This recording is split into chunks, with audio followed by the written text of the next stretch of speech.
she feels like sick. Maybe she will join us afterwards, so sorry.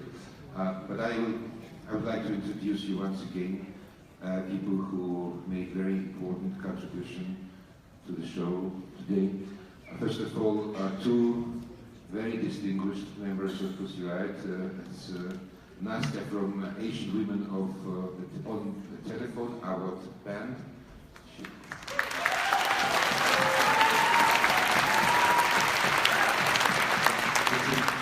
It's an interesting fact that she knows Masha from their early childhood, and it was Nastya who was the first person on earth who brought information about Pussy Riot to this country when they toured with a bigger lineup of Asian Women on the Telephone, and she spread the information about Pussy Riot.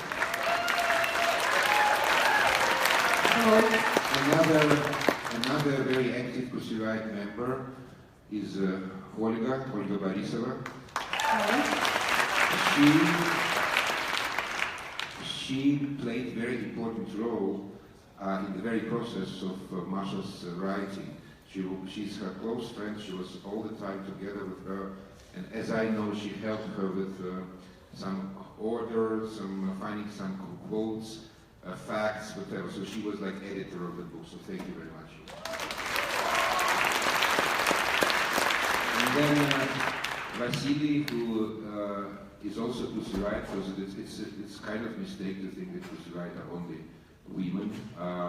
Everybody could be Pussy Riot, you've seen this slogan here, and he was with Pussy Riot almost all the time during all their activities, especially before the arrest, and he was arrested many times, and he made most of this footage you've seen today.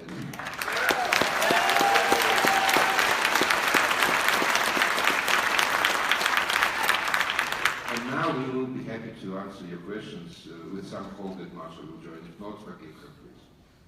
We love her.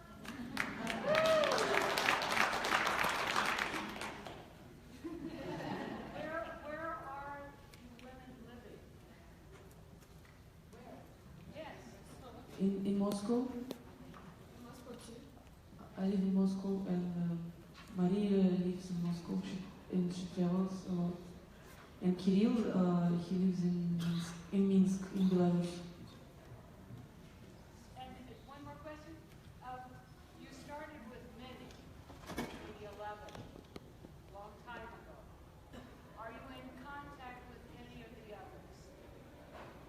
Yes, we meet sometimes because we live in one city, and sometimes we meet in different concerts or something like this. Sometimes we do something together, because there were a lot of girls who participated in Pussy Riot, and some of them are close friends, some of them are more not so close friends. By the way, do you hear the questions? Maybe it's better to put this radio mic on the stage, and then somebody who wants to, yeah, this is radio mic. Somebody who wants to ask the question, you can use the mic. How do you organize under the radar on such a large scale? Like covertly, like you secretly? Keep the costume like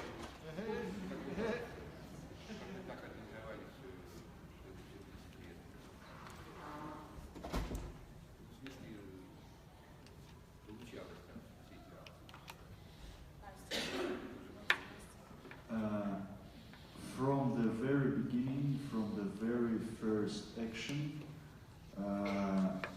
we were under surveillance, and we were followed by special police, so-called Center E, anti-extremist center, and first action, and we were arrested during the action, and by them, yeah. So that's how it. So how did you continue to organize without being like stopped?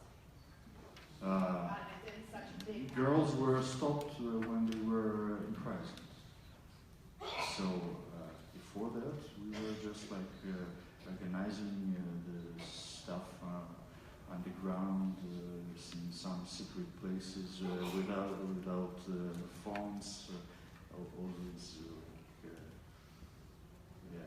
So this is, they didn't take it seriously. First actions, they thought it's just like small things, like jokes for teenagers. And when it's even when Pussy Riot went to Red Square, it was taken. They didn't even pay attention on it. But when they went to church, and it was like maybe a painful point. Like for them, it's like it was very unpredictable because nobody. They had fun, all these girls, Pussy Riot, and they didn't even expect that it can be such a big thing because it's just a church. I mean, it's like they could go to prison for 15 days, like administrative punishment, but nobody expected that it can be such a big thing. It was a surprise for everybody.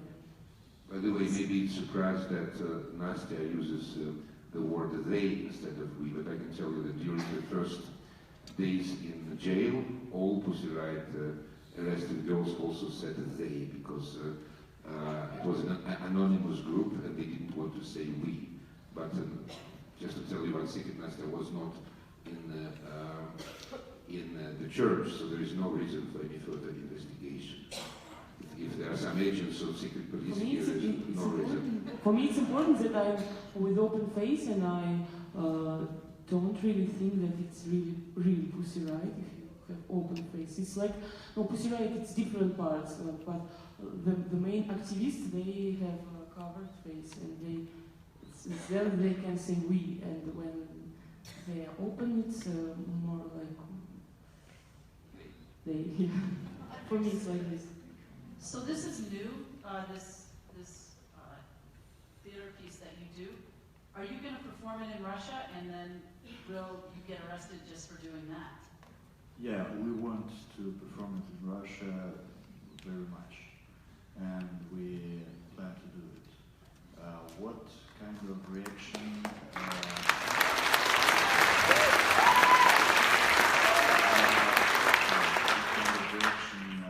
Will we get from the state? We don't know. Nobody knows. But reaction can be tough because of different reasons. For example, the clips of Pussy Riot, fragments of which you have seen here in Greece and on the web, for example, they are officially banned by court in Russia. They are prohibited, and they're called extremistic materials, and you can go to jail for up to 5 years for showing this stuff. But let me comment. I think it's quite important to comment because many people really don't understand how Russia acts right now in terms of government. Of course, it's my personal kind of feeling and opinion, but sometimes people compare modern Russia with Soviet Union. I don't see many similarities. Soviet Union was based on law, though this law was quite different from whatever was in America. This law called private entrepreneurship crime. If you are a private entrepreneur, it's crime. It's prison. And a lot of things were officially banned, but at least the rules of the game were kind of absolutely clear. And even those people who were sent to prison, officially they were guilty because they spread some information which criticized Soviet system and communism, which was not allowed officially. And Soviet Union was a system to get inevitable kind of punishment, inevitable. America is also a system, so I think that modern America is closer to Soviet Union than modern Russia. Modern Russia is not a system, it's ruled by, as I understand, by kind of mafia circle. with a lot of like relatives, sub-relatives, whatever. It's not a real system. That's why it's kind of unpredictable. You know, we can do something really brave and really kind of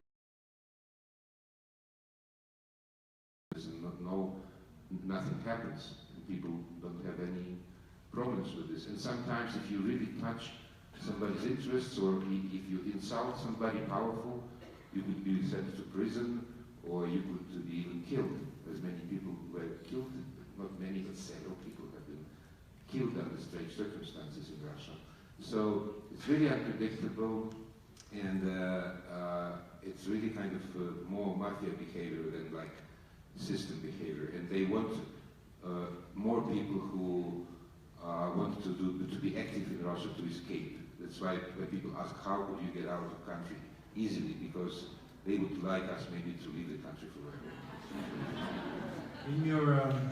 In your text or your libretto, perhaps, you talk about Mandelstam and Rilke, and talk about reading poetry at night. And I'm curious about whether Rilke in particular has influenced your life or your work, or your other artistic influences as opposed to political influences. I think it's Masha's favorite poet, so it's her book, and this is definitely her inspirations for her. We have different favorite poets, but she's a really big. She likes poetry very much. But once again, just to make it more clear, when I mentioned Olga as a very strong contributor to the book, she was mostly collecting facts and orders, and she's not responsible for, let's say, poetical and ideological, say, part of the book. Ну, мы выбирали непосредственно те цитаты, которые были, в первую очередь, знакомы Маше, потому что она действительно является там не фанатом, но она очень действительно любит тех авторов, которые были процессированы. Но это те самые цитаты, которые наиболее точно отражают то, что мы хотим сказать. Да, я в этом участвовала. So Olga says that she participated in some kind of selection of quotes, favorite quotes of Masha, but Olga was her advisor which quote to use in the book, and they both liked these quotes, and in this way she kind of participated in this artistic part of the book.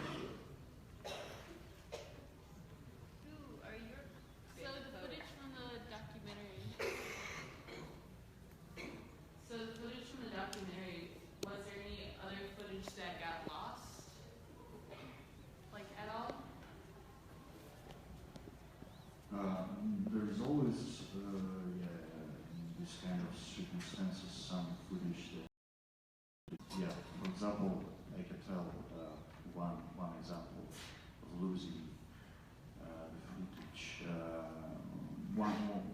During one of the first actions, we filmed these actions with my girlfriend together, and so she was like filming from very close distance, and she was arrested together with girls because they were like climbing upon some special construction like to paint the ceiling in the metro, and they were seeing the construction. After that, they were arrested, and we had a plan that Tasha, my friend, she will like throw me her card, her SD card with the footage. So she was throwing it, but I didn't catch it, and I didn't found it. But yeah, we think that the center found it, because I did not. That's one of the examples.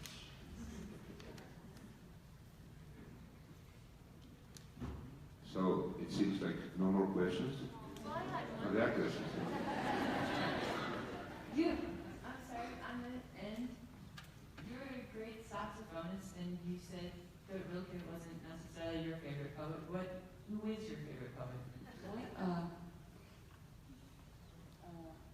Actually, I like Russian poets because no, I like a lot of music, American and English music and lyrics. Poets because it's difficult to read poetry which is translated, and I'm not so good in English to read in English. And I like Russian poets like Boris Usov. I think you don't know him. I like Mandelstam too. I used to like, when I was a teenager, I like Mayakovsky. I read a lot of poetry when I was a teenager. Now I read less poetry. So, but I like Mayakovsky a lot. I think he's famous. Maybe, you know. Yes. Yeah. What song? Grew up on American music. I don't know. In the 90s it was more popular American music in Russia. I like post-punk music, like Sonic Youth and Pixies when I was a teenager. And when I was smaller, and even now, still I like some classical rock music too, like Beatles and all those bands like Rolling Stones and Jimi Hendrix and different. And now I like listen a lot of jazz music because I started to play saxophone, but really like 2 years ago, so I'm not really. You are good. Thank you very much.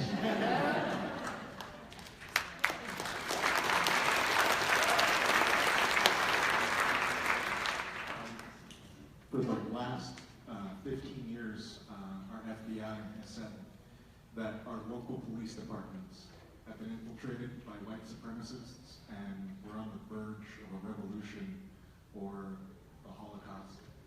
And I was wondering if you guys have any advice for us as to how to approach that.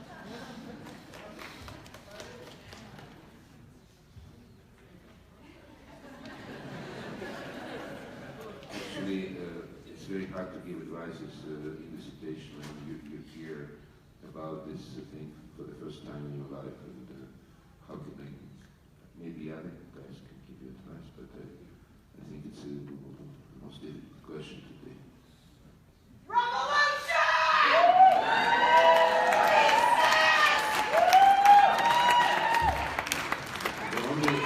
The only advice which comes to me, you know, I'm traveling to America since Gorbachev time, since 80s, and I think that sometimes Americans, they think that their system is like so solid and it has like a very big capacity to work by itself, but now I see a lot of similarities between Russia and America, and I think that you shouldn't be that kind of relaxed. And also another thing which I see similar in Russia and America, that a lot of so-called, let's say, liberal intellectuals, they kind of almost hate ordinary people. Here you call them rednecks, in Russia they call them like, I don't know, other rude words.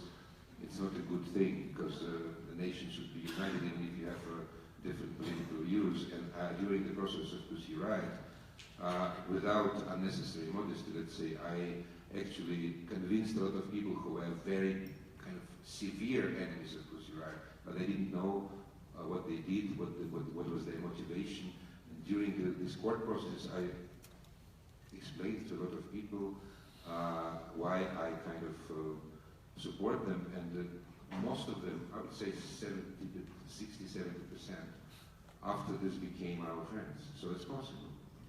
So don't fall into redness.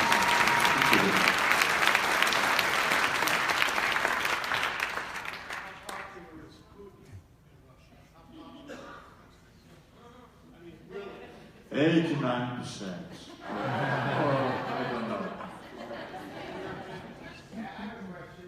Nobody knows. I completely disagree, you know, because, you know, Putin is not popular. Putin is like inevitably the most shown person every day in TV, hours from 1999. And many people were raised with Putin and they don't know anybody else as a politician. So, and they think that with Putin it's stable. They don't really like him. They like I don't say that there were not people who like him. There are a lot of people who like him, but it's not at 80%. It's even not 50%. Just more people, they like stability. They know that the economic situation is more or less satisfactory for them. They don't want any kind of hassle or riot or whatever, as in most countries in the world. So the propaganda makes this 89%, and the statistics makes this 89%. I don't agree that Russian people I haven't met people who really love Putin. Да, я хочу добавить, что проблема не в том, что кто-то любит Путина, а кто-то не любит. So the problem is not in this fact that somebody loves Putin and somebody does not love Putin. Проблема в обществе, которое абсолютно равнодушно и считает, что они никак не могут вообще ни на что повлиять в стране. The problem is the society which stays absolutely indifferent, and they think that they cannot impact anything. Наша цель это показать, что у каждого есть выбор, и каждый может сказать нет. So our goal is to show people that everybody has a choice, and everybody could say no.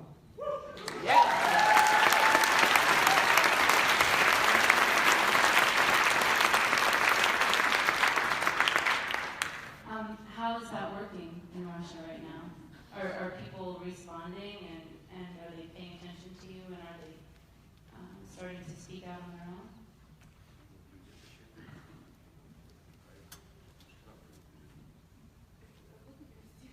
Как люди в России воспринимают ваши тексты, отвлекаются, чувствуете ли, что есть какая-то обратная связь? Ну, в основном они говорят, как обычно, есть те, кто там поддерживает и говорит, что вы молодцы, есть те, кто говорит, что вы там, сумасшедшие. В основном люди говорят, что, у вас там есть гражданская позиция, но вы ничего не измените. Вы же понимаете, что всегда так будет и везде. There are different people. Some people say that, yeah, we like you, you are doing the very good thing. Some people don't like us, but most of the people, most of them, they say, okay, we respect you. You have kind of your civil opinion, your position, but it's like useless to do something because it would be the same thing everywhere. And they really think that everywhere, it's not only Russia, but everywhere you cannot change anything. That's why they support them kind of passively. Это очень удобная позиция, чтобы ничего не делать. And it's a very comfortable position in order not to do anything. Are you worried at all about getting back into Russia after this? It's personal. I was getting back many times already, so it's kind of a habit. Нет. I don't even think about it because we have to go back and it's not necessary to... Yeah, it doesn't matter. I mean, we don't have any choice. We have to go back. And it's easier to be like, like to be a bit frozen on all these fears, to be not to pay so much attention on circumstances that can follow to things that you do, because otherwise you will have too much doubts and you will be paralyzed. For me, it works for me at least. And for me, it's a little bit different. I'm definitely older than these folks here. And I have a 29-year-old son who lives in London and works as an IT kind of wizard in London. And my daughter is only 11 months old. So 29 years between son and daughter. And sometimes I just want like really, really relaxed family life. And Moscow is not that comfortable city for me anymore. But somehow, when I spend like a few months abroad, I feel like I really, really want to come back, and I'm almost coming back. Though I have doubts. I don't say that I don't have doubts, I have, but I was coming back.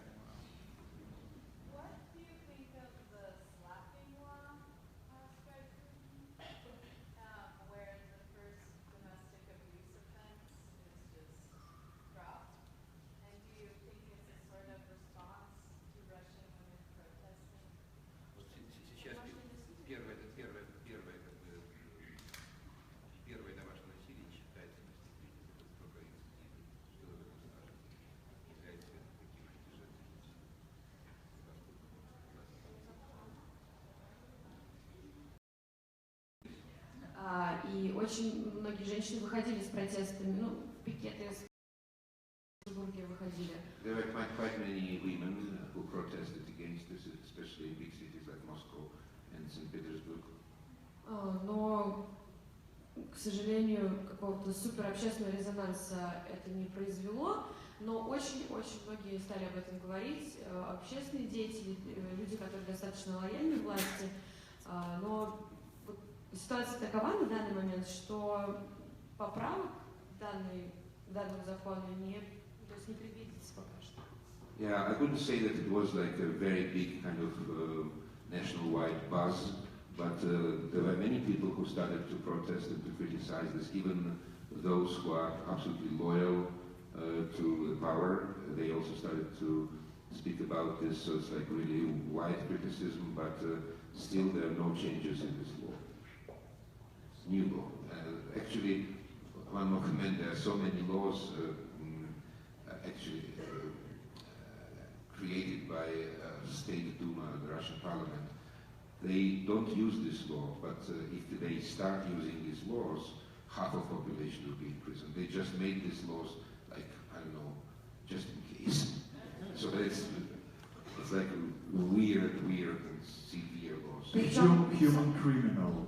Причем самое смешное, что эту поправку внесла женщина. It's interesting that this very changing of legislation you mentioned, it was proposed by a woman in the parliament. We have a question here. Hello. Hello. And I hope to hold the intelligence of my question with so much thoughtful discussion. But my two touchstones to Russia are you all, Pussy Riot, and everything that represents, but also it is the Ringing Cedar series of books by Anastasia from Russia. Are you familiar? Anastasia. Who is Anastasia? Anastasia, the Ringing Cedar series of books from Russia. True stories of the woman from the Taiga who met and, yes, fell in love with the entrepreneur on the Oak. So please tell me if you have anything to say, because this has brought, for at least a good decade, a lot of hope to more rural places here in the United States. This is a big city, Albuquerque, but I'm from here, but I'm coming from like a broader perspective of Montana and more rural areas that have been listening to Russia's stories through the Ringing Cedar series of, and if it's not relevant, then I don't know how to bring it to the circle. But it is the part of Russia that comes from the older, the native people in the Taiga, right, who are looking to demonstrate the ways of the older Russian ways with, and she was looking to reinstigate the wisdom of the dachas, because the dachas were every year bringing forth the planting and the wisdom of Mother Russia. I apologize for not being able to make this relevant, because I'm sure that it really is.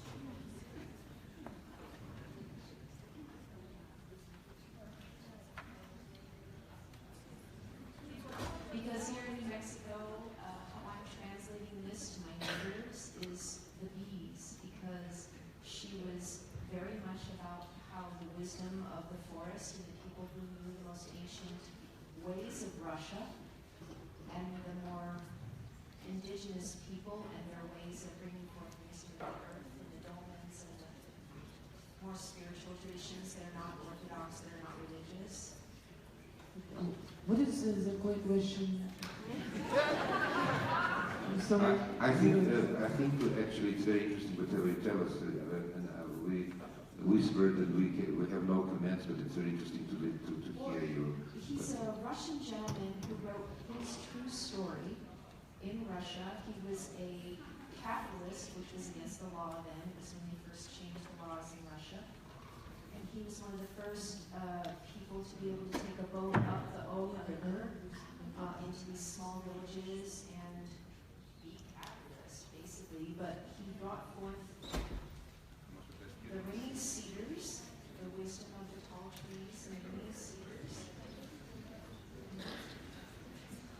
Okay, we are very sorry, we spoke with each other. Yeah, I know about these books, but for me, for example, I know, but they don't. It's like not so popular in Russia.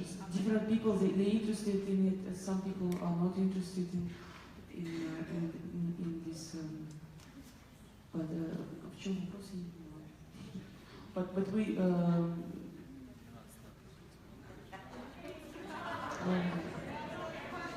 I want to thank you for bringing fresh spirit to America.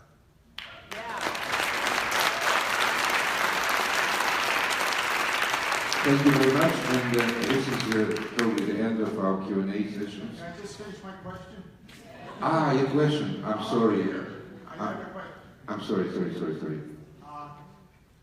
Many of us in America are befuddled, just put it mildly. We don't understand what's happening to our country. It would be very interesting to see how Pussy Riot sees what's going on in America. We need a perspective outside of America to understand what's happening to us.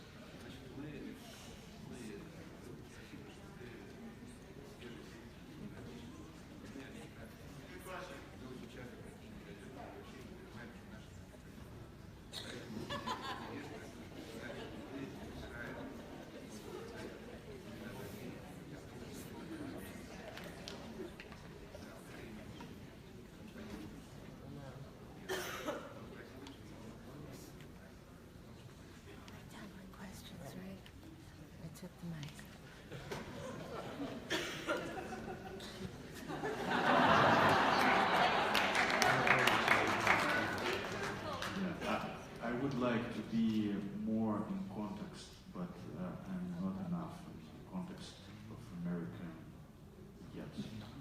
So I don't know. Well, what do you guys talk about when you talk about America?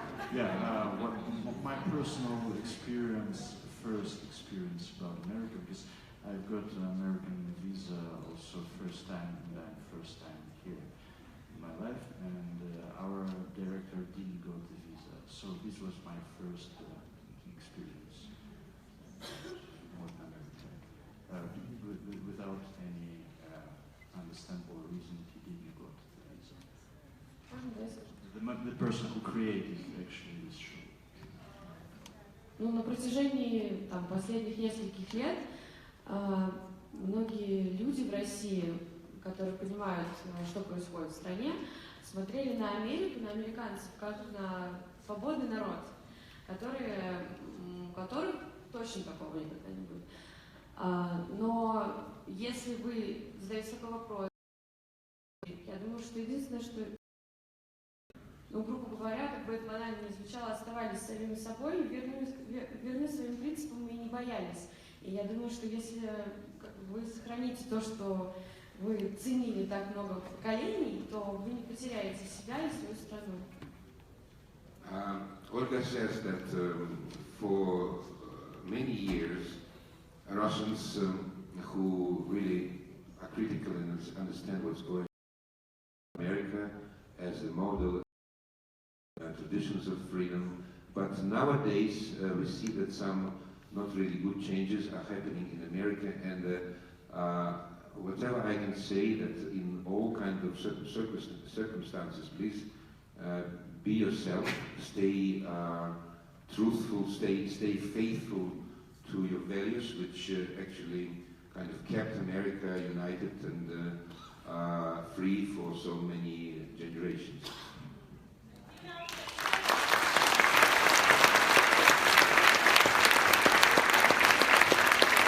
So, this is it. Thank you very much.